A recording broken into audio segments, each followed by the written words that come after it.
looked at the light of the true source, the monad, and tried to replicate it. But what he built was a copy, a shadow, a cage made of matter and forgetfulness. And the guards of that cage, the forces that keep you locked inside this limited perception of who you are, the Gnostics called them the archons. These are not demons in the way horror films have taught you to imagine them.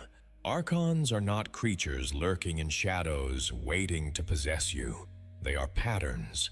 They are the invisible psychological and spiritual mechanisms that feed on your confusion, your fear, your separation from something greater. Every time you feel a wave of unexplainable anxiety for no reason, every time you are about to break through to a deeper understanding of yourself and something pulls you back into distraction, into doubt, into a fog you cannot name, that is archonic interference. It is not random. It is structural. It was designed to work exactly this way. But here is the part that changes everything. The Gnostics also taught that not every soul trapped inside this material construct is the same. There is a specific category of soul that carries within it a divine spark, a fragment of the original monad light that the demiurge could not replicate and could not destroy. These souls were called pneumatics. The word comes from the Greek pneuma, meaning spirit or breath. A pneumatic soul is not simply alive. It is spiritually awake at its core, even when the person carrying it does not yet realize it. And if you have ever felt like you do not belong in this world, if you have walked through your life with the quiet, unshakable sense that the reality everyone else accepts without question feels somehow incomplete to you, somehow thin, like a painting pretending to be a window, then you already know what I am describing. That feeling is not a disorder. It is not depression. It is not social alienation.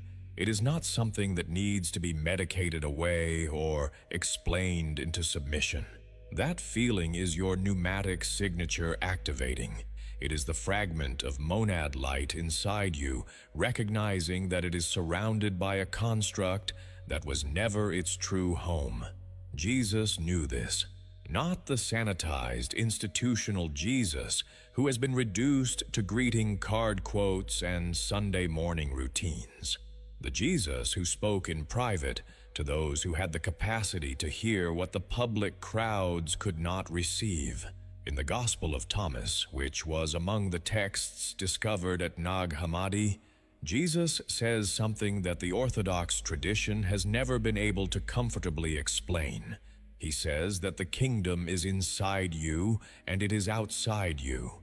He says when you come to know yourselves, then you will be known, and you will realize that you are sons of the living Father. That language is not metaphor. It is Gnostic instruction. He is telling his closest students that the act of self-knowledge, of remembering what the soul already contains, is the path back to the source. And this is where the 3-digit code enters. The early Gnostic communities, particularly the Valentinian school, which flourished in the 2nd century across Alexandria, Rome, and parts of what is now southern France, developed a precise and deeply guarded system for activating what they called monad memory.